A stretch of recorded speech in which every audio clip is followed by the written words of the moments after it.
Bonjour tout le monde, bonjour Madame Sarah. Bonjour.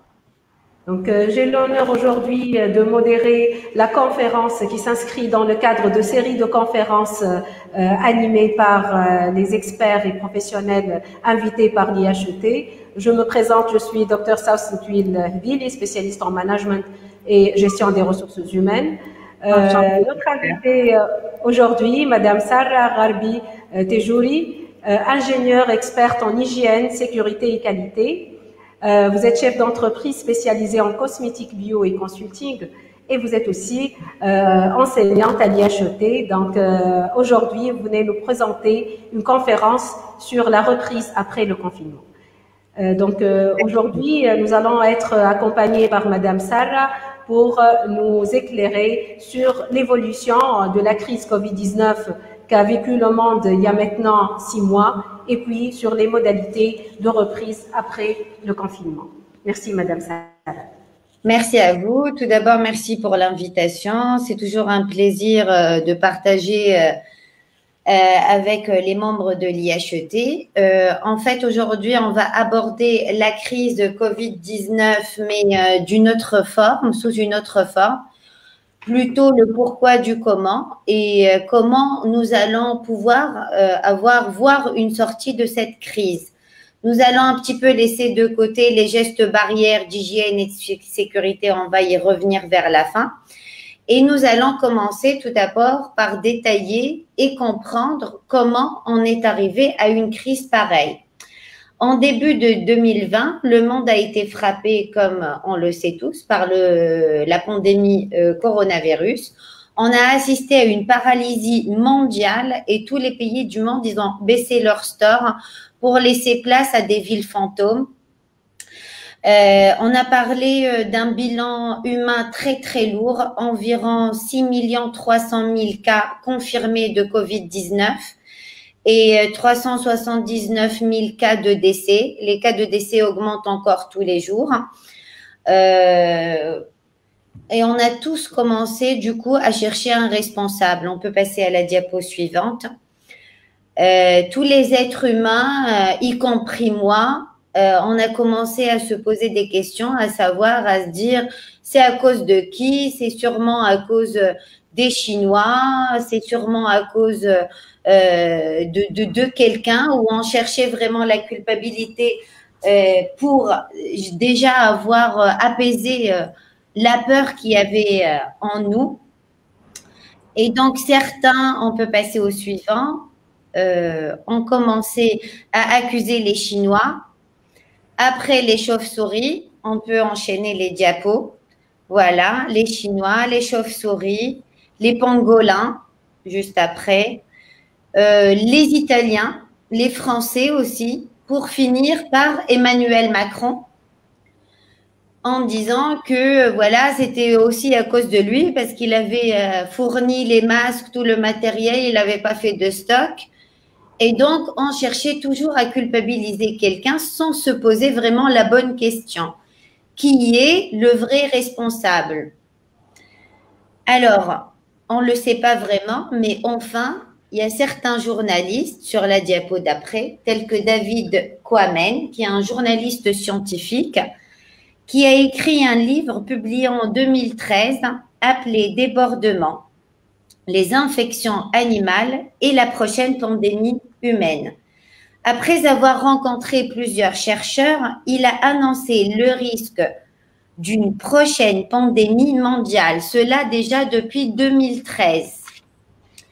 Il a annoncé que les experts dans ce genre de maladie lui disaient « ça sera causé par un virus qui vient d'un animal sauvage probablement, et il n'est pas juste question de Chinois avec un appétit pour les animaux sauvages, mais des responsabilités, il y en a à revendre.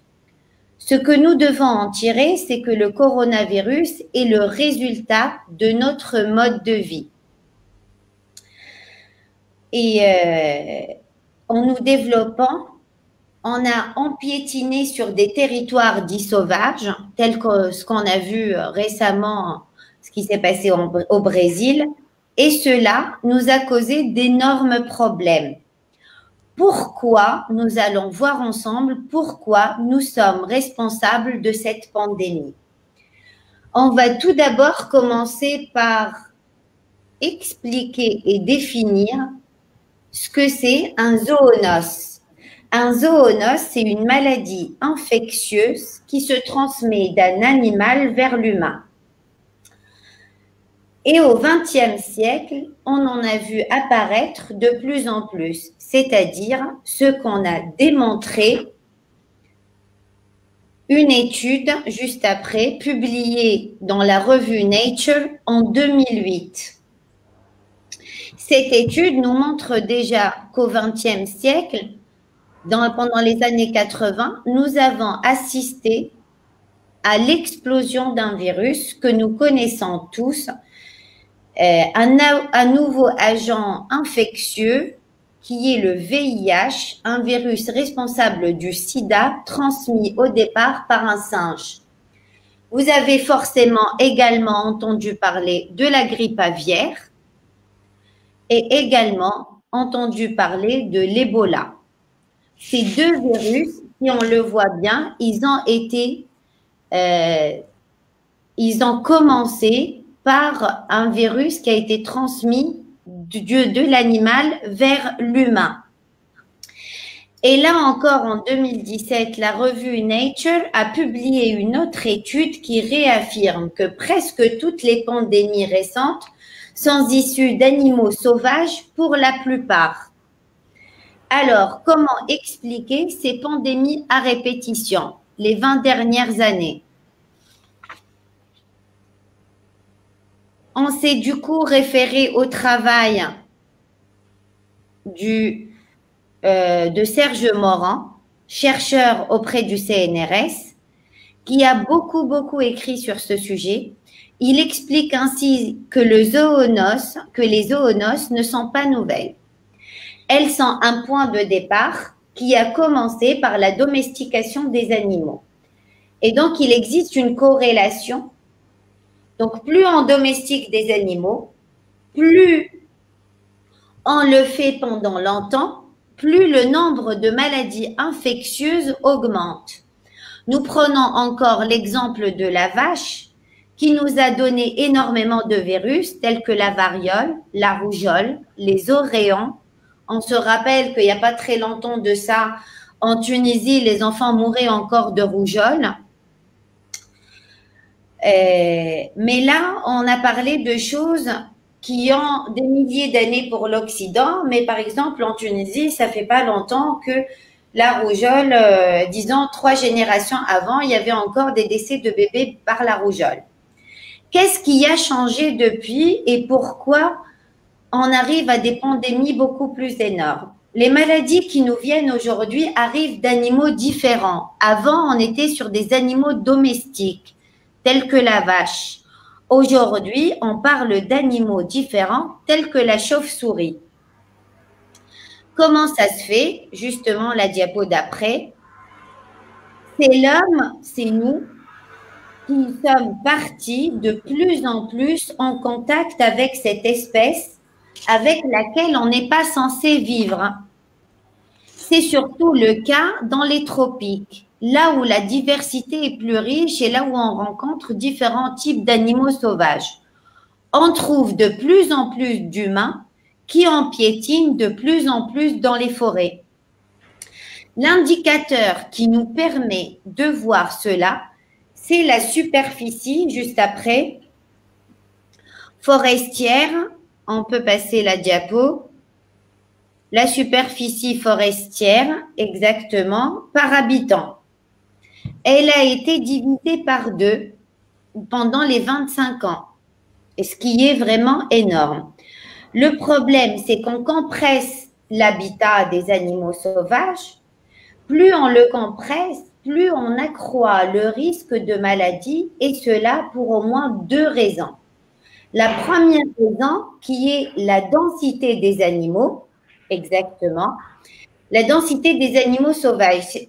Comment on l'explique? Plus on va dans la déforestation, plus on va compresser leur habitat, plus ils vont se retrouver coincés et ils vont vivre en densité et compressés, ce qui va faciliter la transmission de pathogènes. Ensuite, parce que les animaux qui s'habituent le mieux à la présence des êtres humains, ce ne sont pas les bons animaux, en fait, c'est les animaux tels que le rat et la moustique, par exemple, qui sont des animaux généralistes.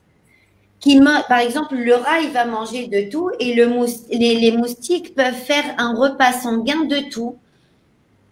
Et on va prendre on l'a vu récemment sur une émission tunisienne, Les 4 vérités, sur la ville de El Gheb, je crois, si je me trompe pas, à côté de Sfax, là où il y a eu une déchetterie où on jetait de tout, des abattoirs, de la viande de volaille, il y avait vraiment de tout, il y a eu une explosion de maladies.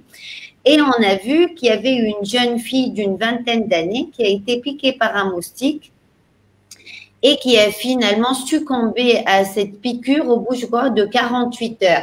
Ce qui montre que le moustique, il va aller prendre un repas sanguin d'un animal qui a été d'un abattoir, et puis après, il a transmis le virus de ce déchet vers la personne et que finalement, cette personne a succombé à la maladie. Ainsi aussi l'affirme Serge Morand qui dit « Plus on est généraliste par rapport aux animaux tels que le rat, tels que les moustiques, c'est des animaux qui sont près de l'humain, plus on est généraliste, plus on a de chances d'attraper des pathogènes et des virus.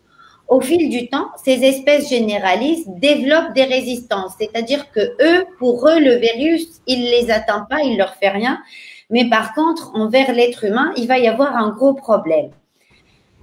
Ils vont développer des résistances pour vivre avec ces pathogènes et donc on transporte tout un tas de ce qui ne peut pas par la suite nous contaminer.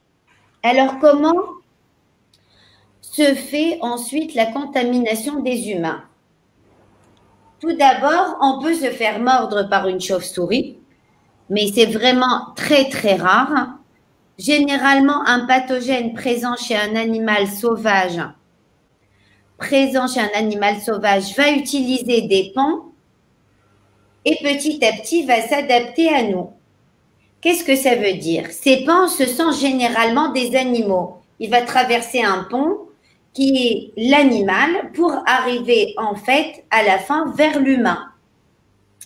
Et ces animaux qui vont transmettre de l'animal sauvage à l'animal domestique, ça va s'appeler des espèces relais.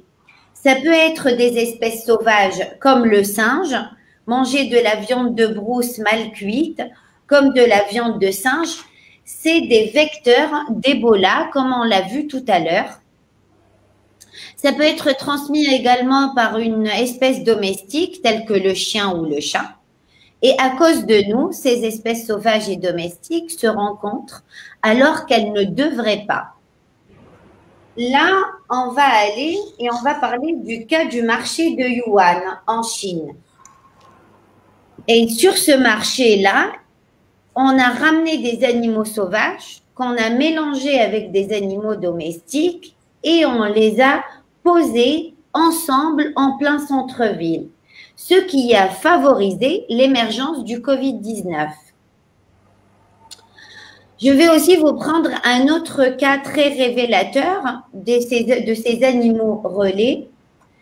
On a parlé tout à l'heure de la déforestation et la principale raison, c'est qu'on veut transformer des forêts en terrains agricoles et y pratiquer l'élevage. C'est ce qui s'est passé en Malaisie fin des années 90. On a déforesté des tas de forêts pour installer des hectares et des hectares d'élevage de cochons.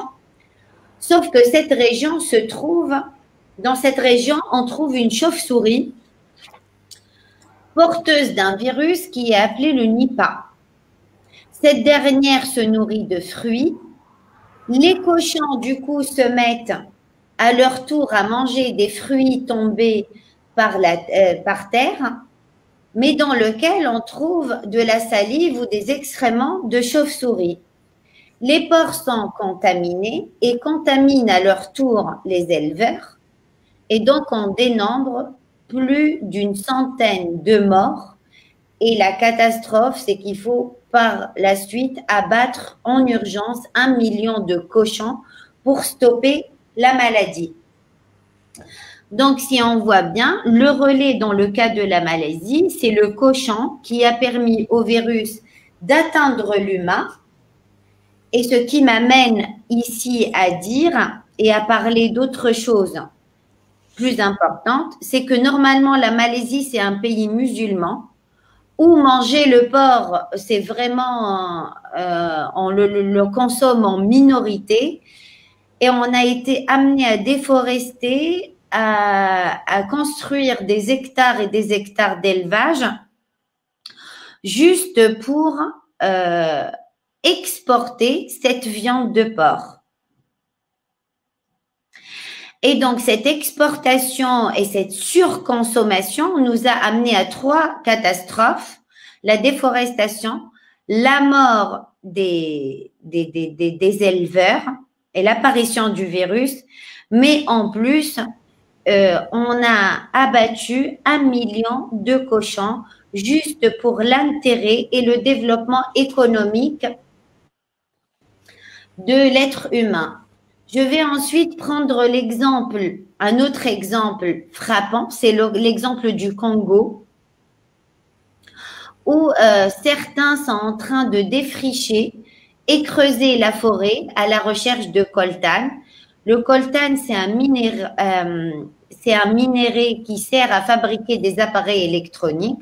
On a tous des smartphones, donc on participe tous à cette catastrophe. Et donc, David Quammen, le journaliste, explique que ces mineurs mangent probablement de la viande de brousse. Donc, en achetant le smartphone, vous faites partie d'une demande mondiale qui extrait le coltan de la forêt et nous met en péril, voire en péril et nous offre la possibilité d'ouvrir une porte vers de nouveaux virus qui vont s'échapper des chauves-souris. Ça, c'est juste pour le déclenchement des épidémies. Donc, l'animal relais, il passe, on va reprendre, d'un animal sauvage vers un animal domestique qui va transmettre la maladie et donc déclencher l'épidémie. Mais la responsabilité humaine va plus loin en ce qui est de leur propagation. Comment ça se propage aussi rapidement aujourd'hui? On a vu que c'est passé de la Chine à un niveau mondial assez rapidement. Et pourquoi? Parce que, en fait, ce qui a changé ces dernières décennies, c'est que nous pouvons traverser le monde en quelques heures. En 40 ans, le trafic aérien a été multiplié par 7. Et puis, la population mondiale est passée de 4 à 7 milliards et on voit à peu près en 2050, si je ne me trompe pas, on va passer à 9 milliards d'habitants. Il faut aussi préciser qu'un huitième de nous vivent dans des bidonvilles et donc dans des conditions d'hygiène très précaires. Tout cela fait que les maladies peuvent se propager plus loin et plus vite à beaucoup plus de monde et c'est le cas qu'on a observé du coronavirus. Donc, si je reprends au début de la présentation, j'avais présenté l'étude sur la revue Nature en 2008 qui estimait ainsi que l'émergence de la maladie est en grande partie le résultat de changements anthropiques et démographiques. Il s'agit d'un coût caché du développement économique et humain. Aujourd'hui, d'après certains scientifiques, il existe à peu près 320 000 virus que nous ne connaissons pas chez les mammifères. Il est donc très probable que leur contact nous expose à de nouvelles pandémies aux conséquences difficiles à prévoir, mais qui promet d'être catastrophique, voire chaotique. David Quammen, le journaliste, affirme que le virus SRAS qui s'est propagé en 2002 avait un taux de létalité de 10%. qui se répand aussi vite que le Covid, mais avec un taux de létalité aussi élevé, la pandémie peut être pire. C'est-à-dire qu'on pourra assister aussi, si le virus SRAS et Covid mute, la prochaine fois, on pourra assister à une pandémie beaucoup plus grave et beaucoup plus catastrophique que celle qu'on a vécue aujourd'hui. Pour tenter d'éviter un tel scénario, donc il existe plusieurs pistes. Et là, on va vers les solutions, la diapo des solutions. Donc, tout d'abord, commencer par de la pédagogie dans les zones à risque pour sensibiliser à ces questions. Mais il est aussi nécessaire de changer nos comportements, aller vers plus de sobriété dans nos achats, nos déplacements, repenser nos méthodes de production en matière agricole surtout, et notamment en matière de production, et puis privilégier les échanges locaux, c'est-à-dire consommer local pour éviter justement de traverser le monde pour ramener des bananes, par exemple. Ce qu'on peut espérer, c'est que cette crise, très douloureuse soit-elle, ça soit vraiment le moment pour nous pour passer au changement. Et si on n'est pas conscient du changement aujourd'hui, on ne pourra pas éviter l'apparition de nouvelles pandémies. Et comme le dit Rabelais, science sans conscience n'est que ruine de l'âme. Donc, voilà en gros le pourquoi du comment et l'après-coronavirus. On va retrouver après, je vous rappelle que il faut, même si on est sorti de crise aujourd'hui, on est déconfiné, on n'est pas sorti de crise.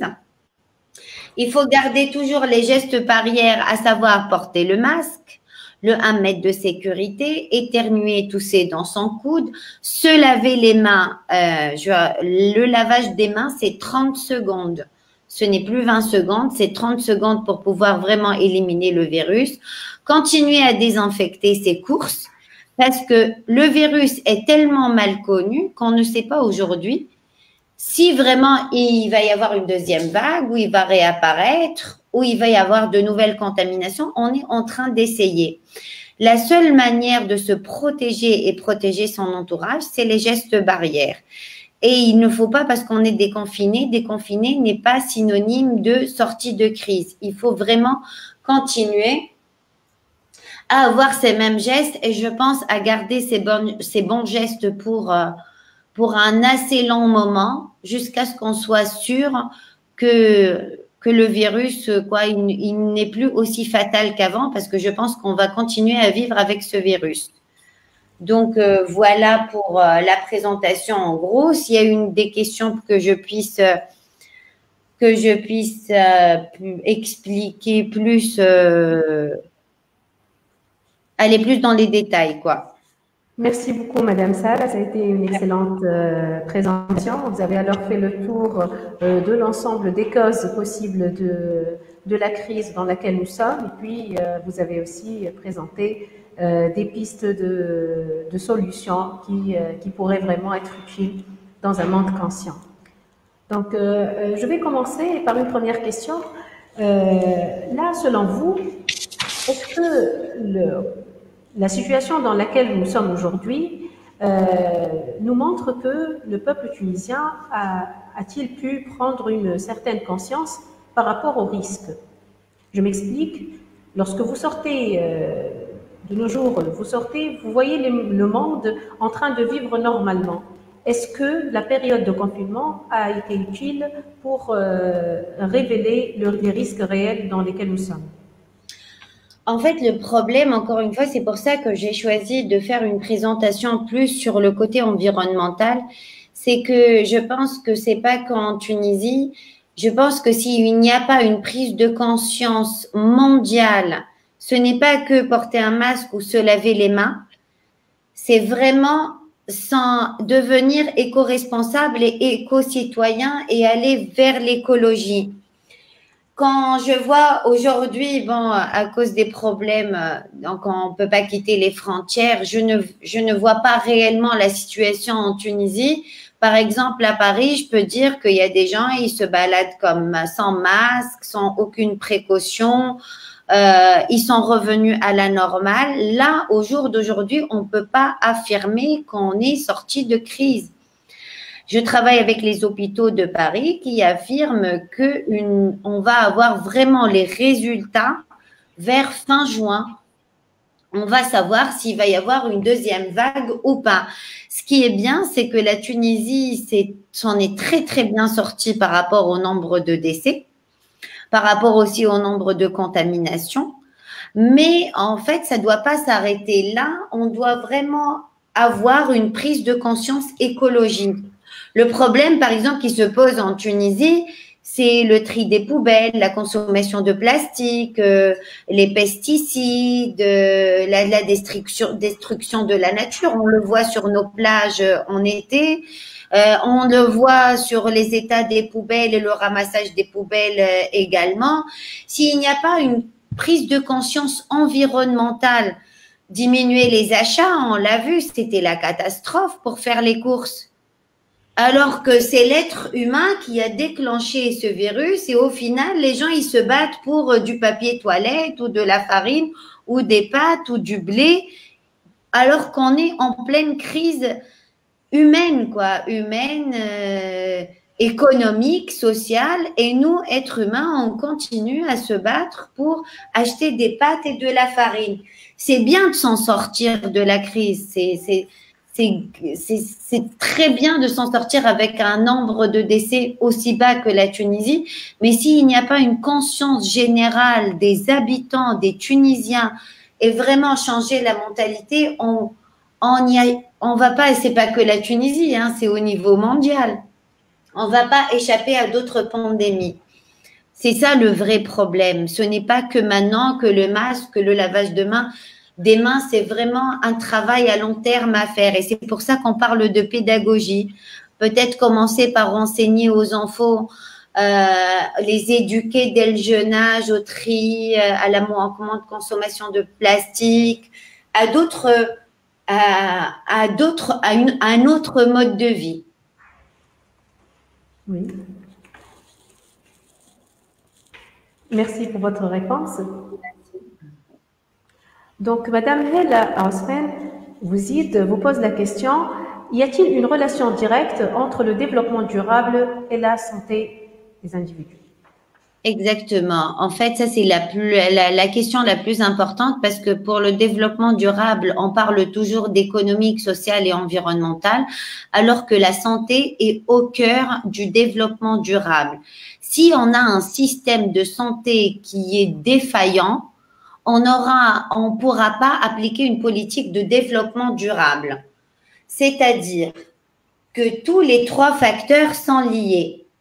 Avant de construire un projet, je vais prendre un exemple, tout projet économique doit être non seulement économiquement faisable, mais aussi socialement acceptable et écologiquement soutenable.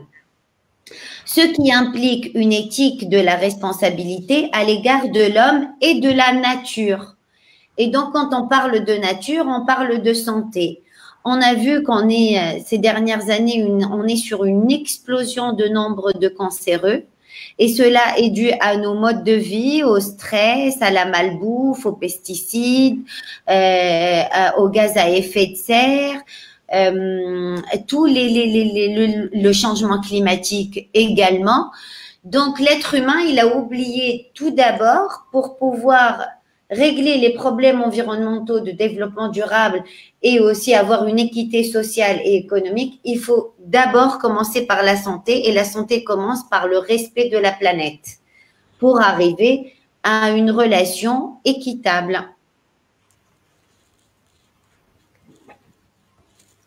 Voilà. Oui, il y a une question qui est la suivante. Est-ce que vous envisagez un retour à la normale posée par Estée Lauder? Alors, un retour à la normale, je ne pense pas que ça soit aussi rapide parce que tout simplement, je pense que le confinement déjà, on a toujours parlé des gestes barrières, de se laver les mains, de porter un masque, mais je pense que le confinement aussi, il a eu un effet sur notre mental et sur notre psychologie. On travaille tous, on court tous du matin au soir. Et là, le fait d'être paralysé pendant 2 à 3 mois, d'arrêter tous ces projets, peut-être que ça a amené les gens à une autre réflexion. En France, actuellement, on est en récession. C'est-à-dire que ça fait des années, depuis la Deuxième Guerre mondiale, on n'a pas connu une crise de la même ampleur. Là, on sort, on vient d'être déconfiné. On voit les retombées sur le nombre de chômeurs. Moi, qui ai une entreprise, on voit que les petites entreprises, elles ont eu un impact énorme, qu'elles soient petites, moyennes ou grandes. Le retour à la normale assez rapidement, que ce soit économiquement, ce n'est pas possible. Mais aussi, si je repars sur le côté hygiène et sécurité, ce n'est pas possible aussi. Parce que au début, si on reprend bien, ils nous ont dit il faut pas porter de masque, c'est comme la grippe, ça sert à rien. Là, si on nous dit on est déconfiné, ça ne veut pas dire qu'il n'y a plus de virus. Il faut malgré tout continuer à se préserver, à se protéger, à rester méfiant des autres et puis petit à petit voir l'évolution, parce qu'en fin de compte, il n'y a personne qui connaît ce virus, même les plus gros virologues. Il y a docteur Raoult qui dit que on est presque sorti de crise, mais on ne le sait pas encore. Oui, effectivement. Donc, Madame Asma Daboussi vous pose la question, comment peut-on éviter une deuxième vague? Alors, c'est très simple. On peut éviter une deuxième vague si on continue à se protéger comme on l'a fait pendant le confinement. C'est-à-dire, moi, je vais donner quelques conseils très simples. Quand vous êtes en contact avec des gens, il faut porter un masque. Il faut, parce qu'en fait, ça se passe par des postillons. À un moment, ils ont dit c'est dans l'air et tout. Maintenant, ils disent que c'est pas dans l'air. Il faut porter quand même le masque parce que ça se passe par les postillons, si on éternue, si on tousse. Le lavage des mains obligatoire pendant 30 secondes. Continuez à décontaminer vos courses, c'est très important parce que quand on est déconfiné, on rentre dans… C'est psychologique, hein. Moi-même, des fois, je ne fais plus aussi attention qu'avant. On croit qu'on est sorti de crise, mais en fait, non, parce qu'il y a encore des cas qui sont confirmés. Et du coup, il faut vraiment nettoyer, décontaminer, se laver les mains et porter le masque. Si vous partez dans un endroit à risque, c'est-à-dire un hôpital, où vous avez été en contact avec quelqu'un qui a le Covid, quand vous arrivez chez vous, vous enlevez les chaussures à l'extérieur, vous passez directement à la douche, vous mettez vos vêtements à la machine directement, vous lavez à 60 degrés, et comme ça, après, vous pouvez embrasser vos enfants, votre mari, votre mère, votre sœur, mais il faut pas aller dans des endroits à risque et revenir comme si de rien n'était. Surtout aussi les chaussures à l'extérieur. Donc ça, c'est les gestes qu'on doit appliquer aussi aujourd'hui parce que, encore une fois, on ne sait pas s'il y a encore le Covid ou pas. Effectivement, dans ce même cadre, Madame Soumaïa Ganouni vous pose la question, doit-on garder les mesures d'hygiène pour longtemps? Moi, je pense qu'il faut les garder là pour le moment assez longtemps qu'on peut. Et puis, par la suite, je pense que le retour à la normale sera très, très difficile. Parce qu'au début, on a eu du mal à arrêter de s'embrasser et de se serrer la main. Maintenant, on a pris tellement l'habitude d'arrêter de s'embrasser et de se serrer que moi, maintenant, je pense que j'aurais du mal à faire un bisou ou de serrer la main à quelqu'un parce que j'ai pris l'habitude justement de ne plus le faire. Donc, tant qu'on a encore le risque de pandémie, il faut garder ces gestes aussi longtemps qu'on peut. Moi, même mes parents, je les embrasse pas justement parce que moi, je suis en contact avec les gens et pour éviter de leur transmettre à eux, si jamais moi, je suis porteur sain du virus, de leur transmettre le virus. Effectivement. Donc, voilà. Madame Ekram Ben Hassan vous pose la question, la mise au point sur sur le plus d'images de nos vies lors du confinement ne sont pas sans conséquences. Alors, l'heure était au petit déclic, au grand chambardement, que d'idées qui émergent sur le papier.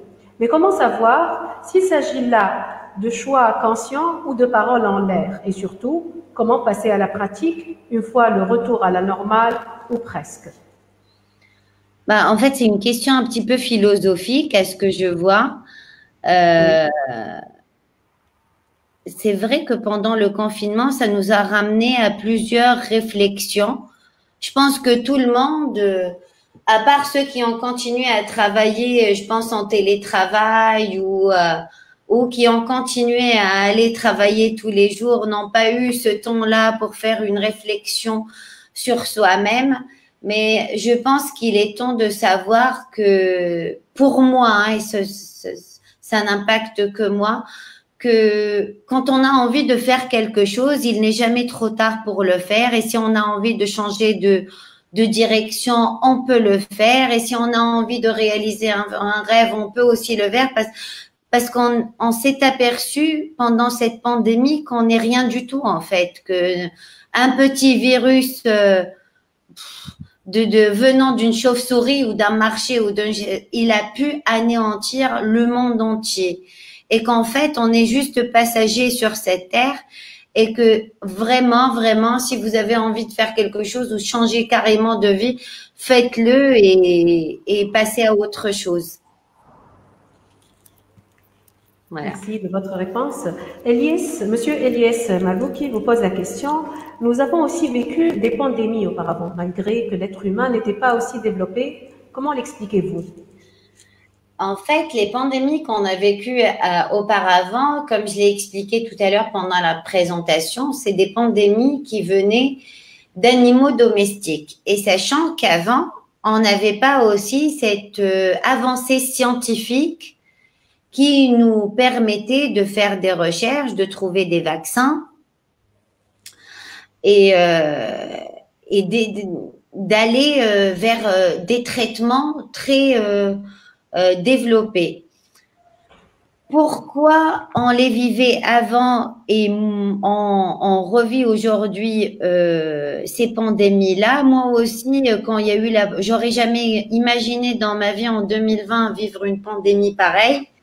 On la voyait dans les anciens documentaires, les pandémies. Sauf que là, on s'est aperçu que certes, on a évolué, mais on est très vulnérable. Et qu'en évoluant, on a nous-mêmes développé de nouvelles pandémies. C'est-à-dire que ça soit la théorie qui dit que le virus, il a échappé d'un laboratoire, ou la théorie des chauves-souris, où toutes les théories montrent que trop de capitalisme, trop d'industrialisation ont amené l'être humain à auto-développer des pandémies. Alors qu'avant, on l'a dit aussi, la pandémie, on pouvait la stopper sur un petit secteur parce qu'il n'y avait pas cette possibilité aussi de voyager aussi rapidement, aussi librement, que les produits n'étaient pas importés de la même manière. Là, on a vu que si on veut être, que la contagion, elle peut emporter le monde entier en peu de temps. Merci. Nous avons une dernière question, il me semble. C'est la question de Monsieur Abdelazer. Et puis, il a dit, après la leçon de cette pandémie Covid-19, quelles sont les mesures de prévention nécessaires à prendre après cette épidémie et est-ce que les mêmes mesures de sécurité pourraient suffire? Ben, normalement, là, je pourrais pas dire si ça va suffire ou pas, mais l'expérience qu'on a eue du confinement et les mesures déjà prises, que ce soit au niveau des hôpitaux, que ce soit au niveau de l'administration, que ce soit à l'extérieur, ont démontré qu'on pouvait au moins arrêter ou stopper la propagation du virus. C'est-à-dire que, par exemple, là, je vais prendre l'exemple de la reprise des cours au niveau de l'IHET. Si on respecte la distanciation de 1 mètre entre les étudiants, que les files soient différentes, que les étudiants aient ce réflexe de se laver les mains, d'avoir du gel, de porter le masque, que l'enseignant aère la pièce. Normalement, ça devrait suffire à limiter du moins la propagation du virus.